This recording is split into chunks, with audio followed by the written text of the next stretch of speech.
절망과 굶주림에 갇힌 저들 내 마음에 오랜 슬픔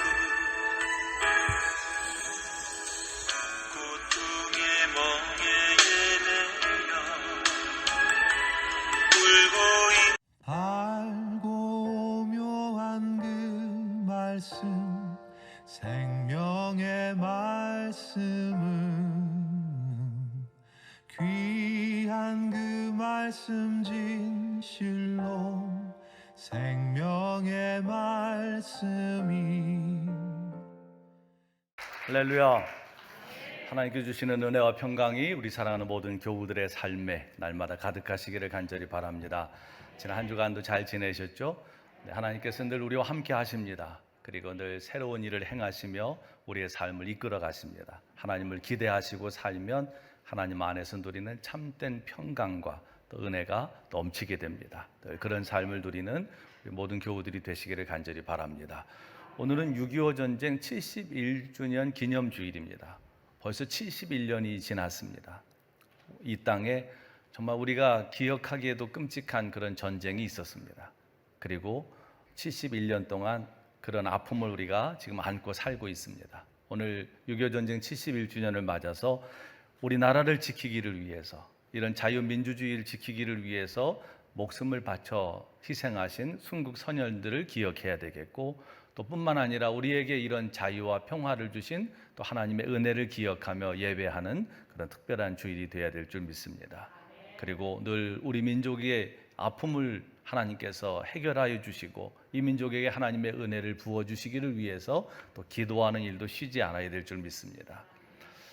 6.25 전쟁의 그런 상처, 1950년에 일어난 일이지만 여전히 우리가 그 상처를 안고 그 아픔을 안고 살고 있습니다. 어떤 사람들은 이것이 이제 잊혀진 전쟁이다 이렇게 얘기하지만 사실은 6.25 전쟁은 잊혀진 전쟁이 아니고 계속되는 전쟁, 끝나지 않은 전쟁이라고 말하는 것이 맞겠습니다.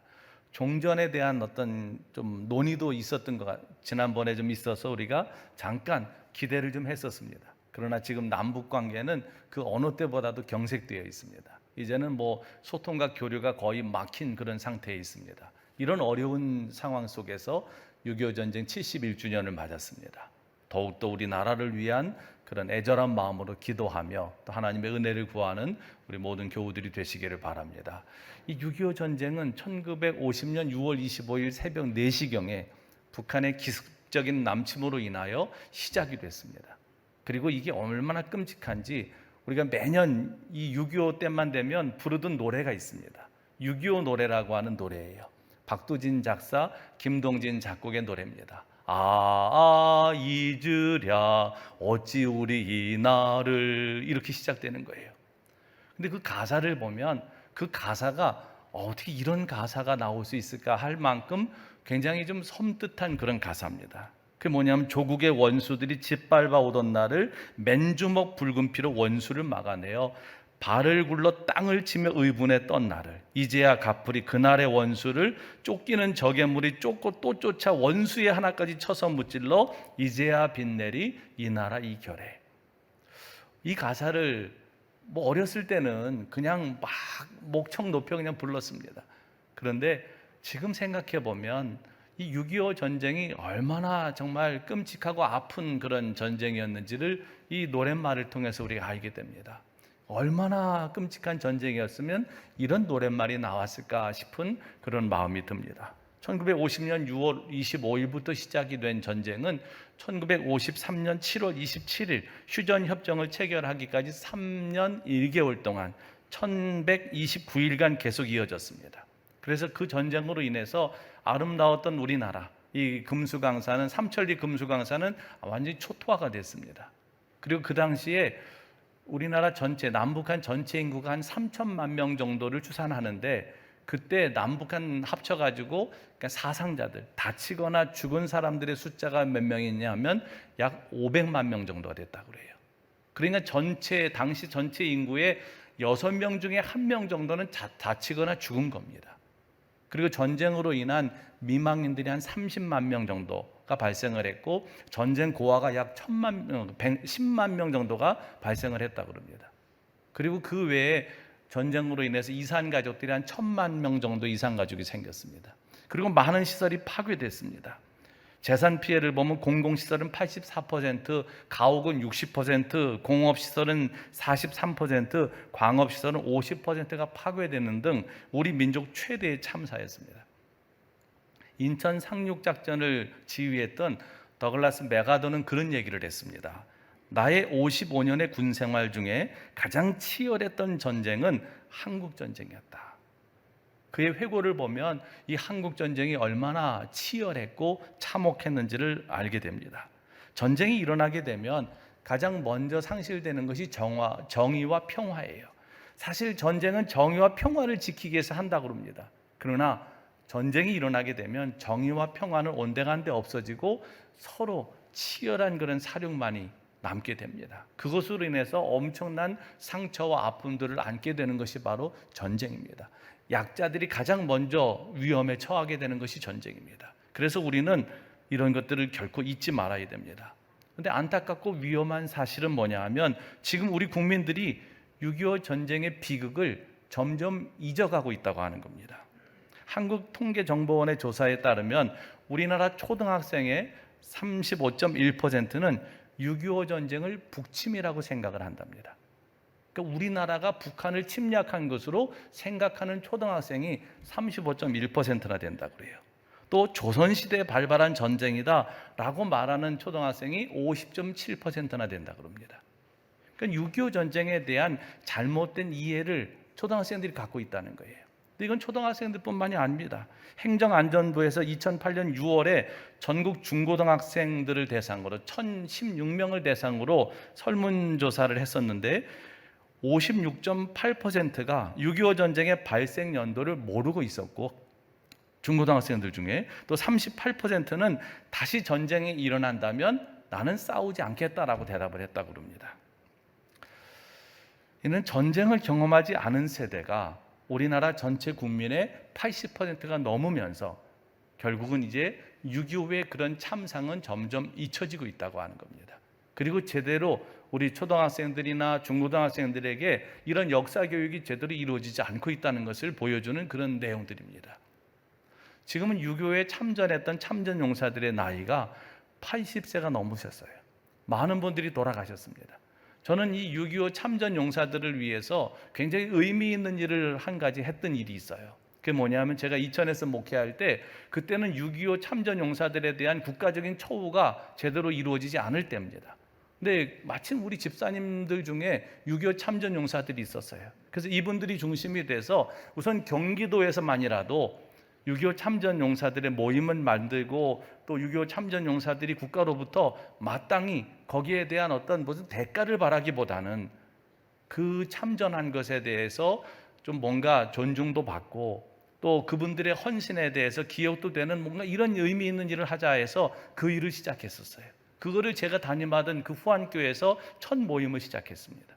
많은 참전용사들이 모였어요.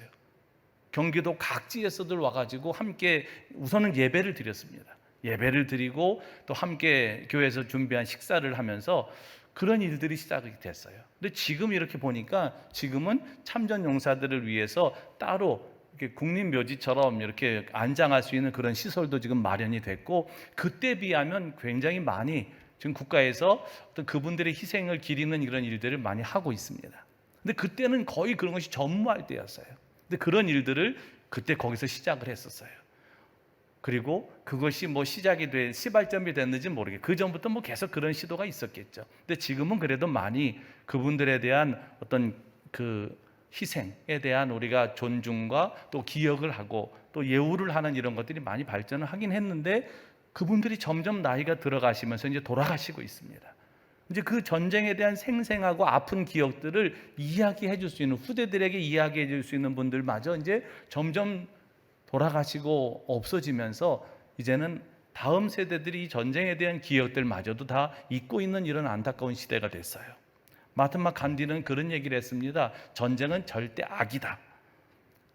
어떤 그 천문학적인 그런 돈이 들어갈 뿐만 아니라 천하보다 귀한 생명들이 속절없이 죽어가는 이 전쟁은 어떤 이유로도 이거는 뭔가 용납이 될 수 없다는 겁니다. 어떤 이유로도 정당화될 수 없다는 겁니다. 전쟁은 인간이 만들어낸 가장 잔인하고 참혹한 폭력이기 때문에 이런 비극이 결코 다시 있어서는 안 되겠습니다. 그래서 우리는 항상 이 6.25 전쟁이 이 땅에서 일어났었고 그 아픔이 지금까지도 지속되고 있다는 사실을 절대로 잊어서는 안 됩니다. 왜냐하면 망각은 또 다른 순환을 낳기 때문입니다. 그래서 잊지 말고 항상 기억을 해야 되고 또 계속해서 우리 후세들에게 이것을 잊지 않도록 전승해야 되는 책임, 계속 그것을 전해줘야 되는 책임이 바로 오늘 우리들에게 있다는 사실을 꼭 기억하시기를 바랍니다. 우선 잊지 않는 게 중요합니다.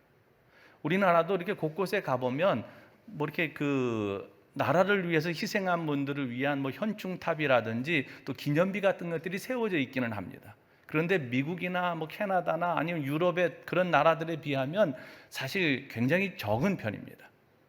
그런데 가보면 미국 같은 데도 작은 도시인데도 거기에 가보면 그런 국가를 위해서 아니면 이렇게 다른 나라의 자유와 평화를 지켜주기를 위해서 희생한 사람들을 기념하는 그런 기념탑들이 많이 있어요. 전혀 예상하지 못한 곳에서 한국전에 참전했던 사람들을 기리는 그런 기념탑을 만나게 될 때 그때 우리는 외국에 나가서도 그 앞에서 그 희생을 기억하게 되고 기도하게 됩니다. 워싱턴 DC에 가면 뭐 가보신 분들이 있으시겠지만 거기 링컨 기념관 옆에 한국 전쟁 을 기념하는 그런 공원이 있습니다. 그리고 그 공원에는 그 기념탑에 뭐가 써 있냐 하면 Freedom is not free라고 하는 그런 문구가 있어요. 자유는 공짜가 아니라는 겁니다. 자유는 거저 주어지는 것이 아니라는 거예요. 그리고 판추위를 입은 군인들의 그런 동상이 쭉 거기 이제 세워져 있으면서 그 Freedom is not free라고 하는 그 문장을 보면서 그런 생각을 했어요.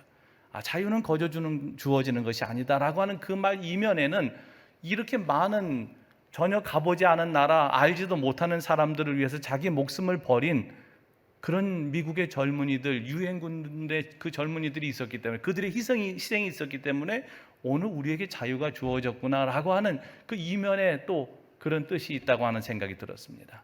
우리가 지금 누리는 자유는 결코 거저 주어진 것이 아닙니다. 이 자유를 지키기를 위해서 전혀 일면식도 없는 사람들, 전혀 와보지도 않은 이 낯선 땅에 와서 자기의 목숨을 걸고 이 나라를 지키기를 위해서 그 전쟁에 참여했던 많은 젊은이들의 희생이 있기 때문에 오늘 우리의 삶이 있는 겁니다.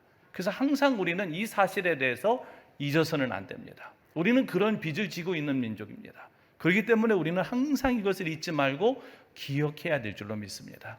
우리가 이 사실을 잊어버린다면 오히려 다른 나라에서는 우리나라를 지키기 위해서 희생한 그런 젊은이들을 기리고 그들을 기억하고 있는데 지금도 거기에는 엄청나게 수백만 명의 사람들이 매년 와서 거기 와서 참배를 하고 그 공원을 다녀간다고 해요. 그런데 우리가 잊어버린다면 당사자들인 우리가 그 사실을 잊는다면 이것은 얼마나 아이러니입니까? 그래서 우리는 항상 이 전쟁의 아픔을 잊지 말아야 됩니다. 그리고 또 이 전쟁의 아픔을 잊지 말아야 될 뿐만 아니라 우리가 해야 될 일은 또 열심히 하나님 앞에 기도해야 됩니다. 하나님께서 이 민족을 다시는 전쟁으로 인한 이런 어려움이 없도록 이 민족을 지켜주시기 위해서 기도해야 되고 또 이 땅에 하나님이 정말 원하시는 평화 통일이 이루어지기를 위해서도 기도해야 됩니다. 통일은 정치적인 어떤 타협이라든지 또 아니면 그냥 뭐 사람들이 서로 모여가지고 어떤 표면적인 화해로 이루어지는 것이 아닙니다. 통일은 정말 하나님께서 주시는 선물이지 이것은 결코 정치적인 타협 또 어떤 이 사람들이 만나가지고 이루는 그런 어떤 표면적인 화해 이런 것을 가지고 이루어지는 일이 아니에요. 하나님께서 우리에게 선물을 주시면 그때 통일이 이루어질 수 있어요. 여러분 독일 통일도 그렇게 그때 통일이 될 거라고 예상한 사람들은 없어요. 전혀 예상하지 못한 시간에 통일이 이루어졌어요. 우리도 그 날이 언제일 줄 모르지만 그 일을 위해서 계속 기도해야 될 줄 믿습니다. 하나님께서 그러면 하나님의 때에 하나님의 방법으로 그 일을 분명히 이루어 주실 줄로 믿습니다. 그런 말이 있습니다. 기도하는 한 사람이 기도하지 않는 한 민족보다 강하다. 여러분들이 기도하는 한 사람이 되시기를 축복합니다. 기도하는 한 사람이 기도하지 않는 한 민족보다 강합니다. 여러분들이 무릎 꿇어 기도하는 것보다 더 큰 애국은 없어요. 그리스도인들의 애국은 나라 민족을 위하여 무릎 꿇어 기도하는 겁니다. 그것은 우리의 책임이기도 합니다. 거룩한 책임이기도 하고 그것은 우리가 애국하는 가장 중요한 모습입니다. 6.25 전쟁 71주년을 맞아서 우리 감리교회에서는 특별한 일을 하나 시작을 했어요. 민족 화해 평화 협의회 주관으로 나라 민족을 위한 이제 기도를 전개를 합니다. 오늘부터 시작해가지고 21일 동안 24시간 릴레이 기도를 한다는 거예요. 그래서 이게 나라 민족을 위해서 기도하는 일을 좀 하자. 그래서 뭐 여긴 김기택 감독님 이런 분이 고문이시고 뭐 강선진 감독님 이런 분들이 함께 이제 그리고 각 연회별로 그 한 교회씩을 정해서 그 교회에서 이제 시발점이 돼서 이 일을 시작하자. 그래서 우리 교회를 또 그 감독님들이 추천을 하셔가지고 이제 우리가 서울연에서는 우리 교회 오늘 예배 그 설교가 이제 동영상으로 또 올려지게 되고 이러면서 이 이제 운동을 전개하겠다는 거예요. 일부 예배 때 제가 우리 교회 릴레이 기도표를 저 앞에 붙여놨다고 광고를 드렸습니다. 그랬더니 벌써 일부 예배 드린 분들이 거의 다 채우셨어요. 24시간 릴레이 기도를 거의 이름을 다 쓰셨어요. 한 분이 대부분은 한 기도를 책임지겠다. 한 주간 동안 그 시간대를 책임지겠다고 이름을 쓰셨어요. 저는 아까 일부 예배가 끝나고 저걸 보면서 굉장히 마음이 뭉클했습니다. 아, 우리 교우들이 이렇게 나라 민족을 위한 기도하는 일에 깨어 있구나. 거의 다 찼어요. 이제 2부 예배 드리신 분들은 이번 주는 이제 여러분들이 기도 쓸 수 있는 공간이 없어요. 다음 주 기도에 여러분들이 미리 예약을 하십시오. 그래서 나라 민족을 위해서 21일 동안 24시간 릴레이 기도를 통해서 하나님 이 민족을 하나님께서 지키시고 우리 민족에게 정말 하나님의 은혜를 부어주셔서 평화 통일이 이루어지고 그것보다도 더 궁극적인 건 뭐냐 하면 그것을 통해서 우리 민족이 거룩한 하나님의 백성이 되고 하나님이 이 민족의 하나님이 되는 거, 궁극적으로는 그것이 가장 중요한 일입니다. 그 일을 위해서 여러분들이 또 함께 이 기도하는 일에 참여해 주시기를 간절히 바랍니다. 오늘 본문 말씀을 보면 오늘 이 말씀에도 하나님께서 에스겔 선지자를 부르셔서 이스라엘의 하나됨을 선포하시고 분열된 나라와 흩어진 백성이 하나가 되리라고 말씀을 하십니다. 사실 이 분열된 이스라엘이 하나가 된다고 하는 것은 그들에게는 상상도 할 수 없는 그냥 꿈이었습니다. 왜냐하면 이 분열이라고 하는 것은요 그냥 이루어지지 않아요. 나라가 분열되면 그 분열된 이후에는 서로 적대감을 가지고 계속 대립을 하게 되고 계속되는 그런 전쟁을 할 수밖에 없어요. 우리 남과 북이 그렇지 않았습니까? 해방되자마자 갈라졌어요. 해방되자마자. 그러니까 이 민족이 이 아픔이 얼마나 큽니까? 일본의 36년 동안 식민 지배를 받고 난 다음에 나라가 해방이 됐는데 해방이 되고 난 다음에 해방되자마자 38선을 중심으로 해서 남북이 갈라졌어요. 처음에는 일본군들을 이제 몰아낸다고 하는 명분으로 남쪽은 미군이 또 북쪽은 소련군이 이제 주둔을 했습니다. 여러분들이 잘 아시다시피 그때 1945년 12월에 있었던 모스크바 3상회의, 미국과 영국과 소련이 함께 회의를 한 그 회의에서 북한에 주둔하고 있던 소련은 신탁 통치를 얘기를 했고 남쪽에 주둔하고 있던 미군은 임시정부를 수립해가지고 독립을, 이게 이 나라를 이제 제대로 세우자는 주장을 했습니다. 북쪽에 있는 사람들은 신탁 통치를 찬성을 하고 남쪽에 있는 사람들은 신탁 통치를 반대하고 이때부터 이 민족의 분열은 그때부터 시작이 됐어요. 그리고 지금 6.25 전쟁 71주년이지만 분단의 역사는 76년이 된 셈이에요. 그러니까 이런 아픔이 지금 계속되고 있습니다. 우리도 언제 우리가 하나가 될까? 이거는 정말 꿈 같은 얘기예요. 그렇지만 하나님께서 하시면 그 일은 이루어진다는 거예요. 오늘 하나님께서는 에스겔을 부르셔서 이스라엘 민족을 하나가 되게 하겠다고 약속을 하시고 에스겔에게 그걸 선포하라고 말씀을 하세요. 여러분들 아시다시피 이스라엘은 한 120년 동안 사울, 다윗, 솔로몬으로 이어지는 그 왕조 동안에는 한 나라였습니다. 통일 왕국이었어요. 그런데 솔로몬이 죽은 이후에 솔로몬의 어떤 우리가 솔로몬을 좋은 왕으로 평가를 하지만 사실 솔로몬의 말년은 그렇게 좋지 않았어요. 많은 국민들에게 엄청난 세금과 부역을, 그런 고통을 그들에게 줬습니다. 그래서 많은 사람들이 그 솔로몬 통치 시절에 불만이 막 폭주를 했어요. 막 불만이 쌓여 있었습니다. 그런데 솔로몬이 죽고 나자 그의 아들인 르호보암이 이제 왕위에 오르게 되는 그때 르호보암에게 사람들이 묻습니다.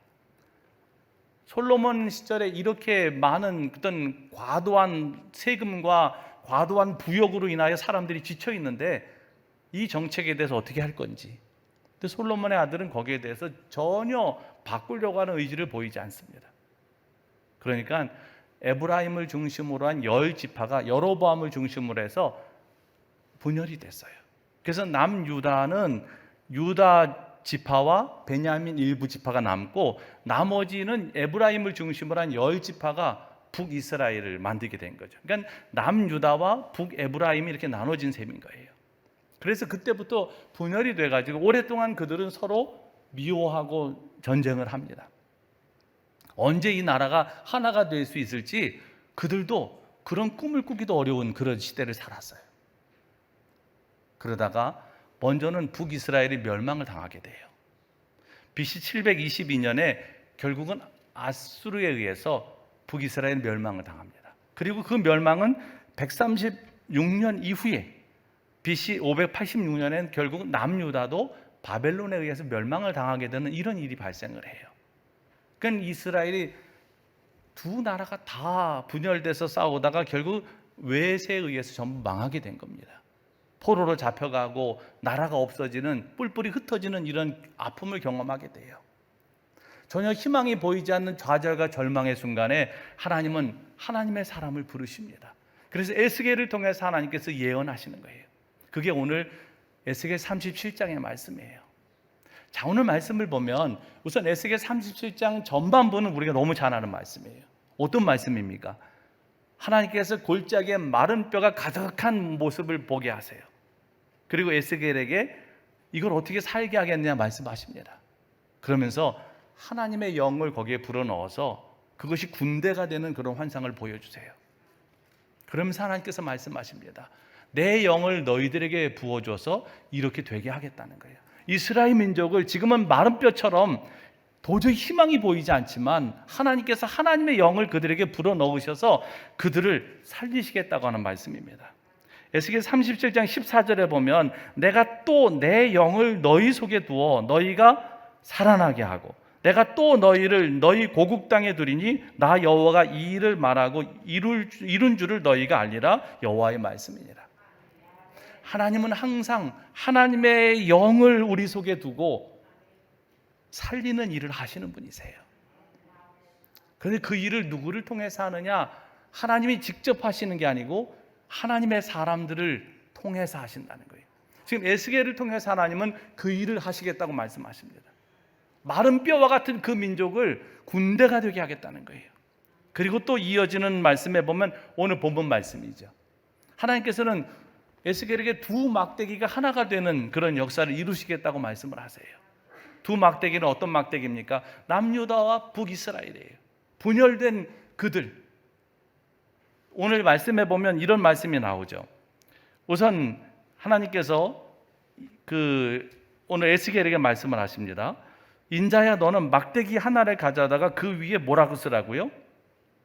유다와 그 짝 이스라엘 자손이라고 한 막대기는 쓰고 또 다른 막대기 하나를 가지고 그 위에 뭐라고 쓰라고요? 에브라임의 막대기 곧 요셉과 그 짝 이스라엘 온 족속이라고 쓰라고 말씀을 하세요. 그러니까 나무 하나는 유다를 상징하는 거고 남유다를 상징하는 거고 또 나무 하나는 북이스라엘을 상징하는 거예요.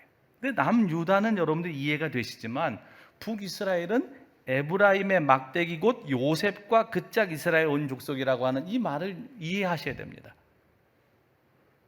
남유다는 유다 지파가 중심이 됐지만 북이스라엘은 아까도 말씀드렸듯이 에브라임 지파, 므낫세 지파가 중심이 됐어요. 근데 여러분 아시죠? 이스라엘이 이렇게 각 지파별로 땅을 분배할 때 그 이름들은 다 어떤 이름들이냐 하면 야곱의 아들들이에요. 야곱의 12 아들들입니다. 근데 야곱의 12 아들들이 12지파를 이루게 되는데 그 12아들 중에 그 자기 이름, 그러니까 본인 이름으로 지파를 갖지 않은 아들이 있어요. 그게 누구냐면 요셉입니다. 요셉은 요셉 지파라는 건 없어요. 그 대신 요셉은 그의 두 아들인 에브라임과 므낫세가 각각 지파를 분배받습니다. 그렇게 되면 13이 되잖아요. 그런데 레위 지파는 땅을 분배받지 않아요. 레위 지파는 제사장 지파이기 때문에 땅을 분배받지 않습니다. 그러니까 이 요셉 지파는 따로 없지만 이 에브라임과 므낫세 지파가 요셉의 아들로서 각각 이스라엘 그 땅 분배에 참여를 하게 돼요. 그리고 북이스라엘은 그들이 중심이 됩니다. 그러니까 오늘 말씀해 보면 에브라임의 막대기 곧 요셉과 그 짝 이스라엘 온 족속이라고 쓴 건 뭐냐면 북이스라엘을 상징하는 거예요.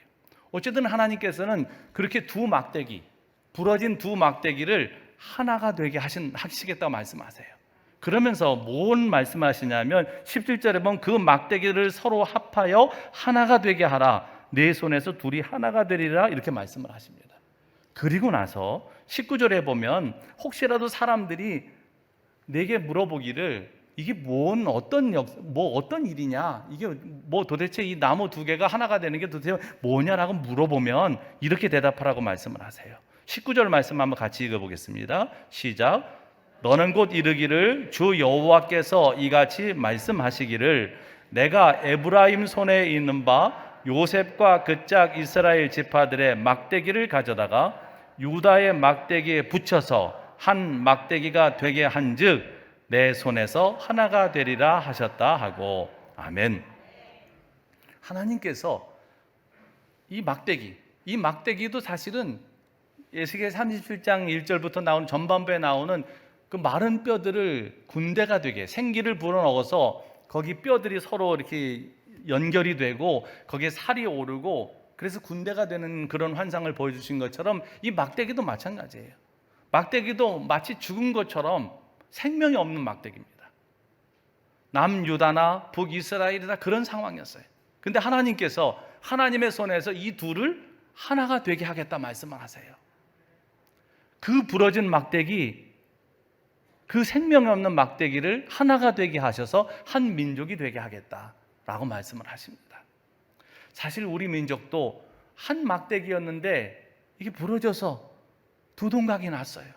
여러분, 막대기는 부러지게 되면 끝이 뾰족뾰족해지고 서로에게 상처를 주고 아픔을 줄 수밖에 없어요. 그런 도구로 쓰일 수밖에 없습니다. 그런데 하나님의 손 안에서 이것이 하나가 되게 하는 역사를 이스라엘에 주시겠다고 하는 약속이고, 오늘 이 말씀은 또한 우리 민족에게 주시는 하나님의 약속으로 우리가 분명히 말씀을 받아야 될 줄 믿습니다. 하나님의 손 안에서만 하나가 될 수 있어요.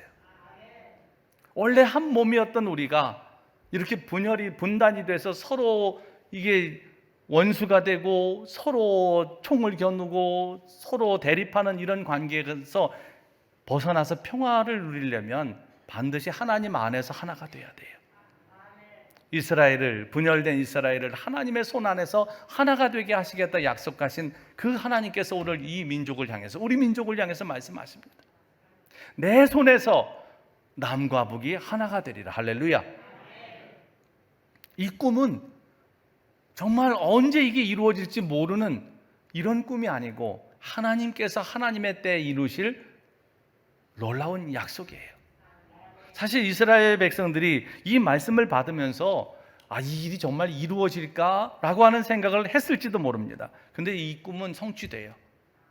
BC 538년에 바벨론을 정복한 바사왕 고레스의 칙령에 따라서 이제 이스라엘 백성들은 고국으로 귀환을 하게 돼요. 그리고 한 나라를 이루게 됩니다. 물론 그 이후에도 사마리아와 유대인들의 어떤 이런 그 계속 갈등이 물론 없는 것은 아니었지만 예수님께서 또 오셔서 그것을 해소하십니다.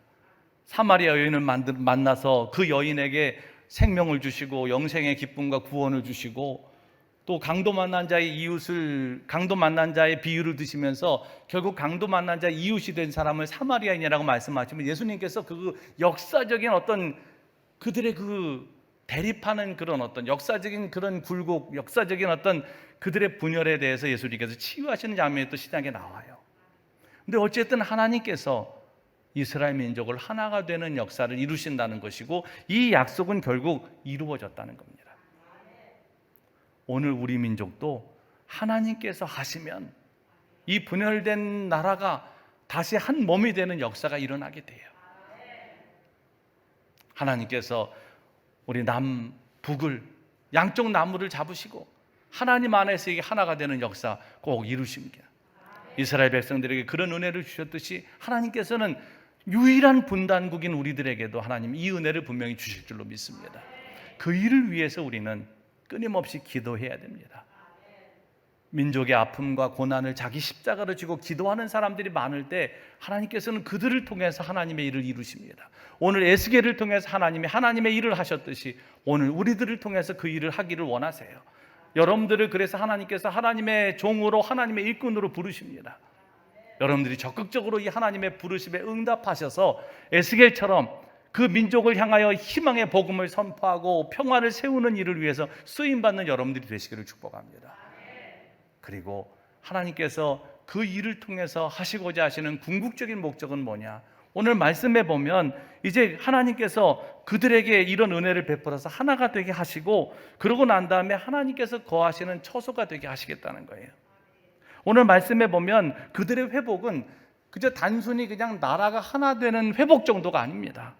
오늘 21절 이하에 보면 하나님께서 그들을 그렇게 다 고국 땅으로 돌아오게 하시고 한 나라가 되게 하시고, 그러고 난 다음에 23절에 보면 그들이 그 우상들과 가증한 물건과 그 모든 죄악으로 더 이상 자신들을 더럽히지 아니하리라. 내가 그들을 그 범죄한 모든 처소에서 구원하여 정결하게 한즉 그들은 내 백성이 되고 나는 그들의 하나님이 되리라. 할렐루야. 하나님께서 이스라엘 민족을 남과 북이 갈라진 그 민족을 하나 되게 하시는 분명한 이유가 있어요. 그 이유는 뭐냐? 그들이 그렇게 분열된 것은, 다른 나라의 포로가 된 것은, 나라가 멸망한 것은 하나님을 떠나 패역했기 때문입니다. 여러분, 나라가 망하는 것은요, 정치가가 없어서 망하는 것도 아니고 경제인이 없어서 망하는 것도 아니에요. 하나님을 떠나면 망하게 돼요. 우리는 이스라엘을 통해서 그 사실을 분명하게 봅니다. 하나님께서는 그들을 하나가 되게 하셔서 결국 궁극적으로 이루시려고 하시는 게 뭐냐? 하나님을 떠나서 그렇게 된 그런 모든 결과를 하나님께서 회복시키셔서 그들은 하나님의 백성이 되고 하나님은 그들의 하나님이 되시겠다고 말씀하세요. 오늘 우리 민족의 회복도 꼭 이루어져야 될 일이고 이루어지게 될 텐데, 하나님 안에서 그 목적은 뭐냐? 바로 이렇게 하나님께서 우리를 하나님의 백성 삼으시고, 할렐루야, 그리고 하나님이 우리의 하나님이 되시기를 위해서 그렇게 하시겠다는 거예요. 저는 오늘 에스겔을 통해서 주신 이 말씀이 6.25 전쟁 71주년을 맞은 우리에게 하나님의 생명의 말씀으로, 또 희망의 말씀으로, 아멘으로 받아들여 주시기를 바랍니다. 그리고 하나님께서 이루시는 이 놀라운 일들을 우리가 꼭 우리의 생전에 목도할 수 있기를 바랍니다. 그러기를 위해서 여러분들 에스겔처럼 하나님의 말씀을 붙잡고 그 말씀을 대언하시고 이 민족에게 하나님의 생기를 불어넣으시는 일을 위하여, 또 이 민족이 하나가 되는 일을 위하여 여러분들이 쓰임 받으시고 기도하시고, 또 하나님께서 이 민족을 하나님의 백성 되게 하시고 하나님이 이 민족의 하나님이 되게 하시는 일을 위해서 여러분들이 늘 깨어서 은혜를 구하시고 기도하시는 일에 열심을 다하시기를 간절히 바랍니다. 하나님께서 분명히 우리들을 통해서 이런 일들을 이루실 것이고, 이 민족에게 하나님은 분명히 평화와 자유와 번영을 주실 줄로 믿습니다. 기도하시겠습니다.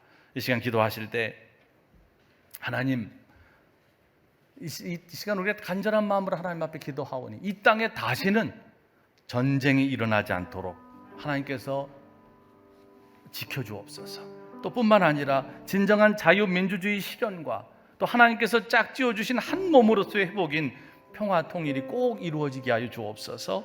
또 하나님의 보호하심을 통하여 이 땅의 모든 사람들이 영적인 회복이 이루어지고 또 하나님의 백성이 되는 그런 역사가 꼭 있게 해달라고 우리 간절한 마음으로 하나님 앞에 기도하시겠습니다. 전능하신 하나님 감사합니다. 하나님께 주신 놀라우신 은혜를 따라 우리 나라를 늘 살피시고 지키심을 감사합니다. 71년 전에 전쟁이라고 하는 참혹한 일을 우리가 겪었습니다. 모든 것이 황폐화되고 초토화된 가운데 우리나라가 이렇게 번영한 그 분명한 이유는 하나님께서 이 민족을 사랑하시고 우리의 간절한 기도에 응답해 주신 줄로 믿습니다. 오늘 에스겔을 통하여 이스라엘 민족을 회복시키신 하나님, 오늘 우리들을 통하여 우리나라를 회복시켜 주시옵소서. 남과 북이 하나님의 은혜 가운데 통화 화해하고 평화 통일을 이루는 복된 역사가 있게 하여 주옵소서. 다시는 이 땅에 어떤 이유로든 전쟁이 일어나지 않도록 막아주옵시고, 또 진정한 자유민주주의 실현과 또 하나님께 짝져 주신 한 몸으로서의 회복이 이루어지게 하여 주시옵소서. 하나님의 보호하심 가운데 이 땅의 영적인 회복이 이루어지기를 원합니다. 하나님을 떠나 패역한 모든 사람들이 하나님께로 돌아와 하나님의 백성이 되고, 하나님은 우리 하나님이 되시는 이 놀라운 역사가 이 땅에 이루어지게 하여 주시옵소서. 예수님의 이름으로 간절히 기도합니다. 아멘.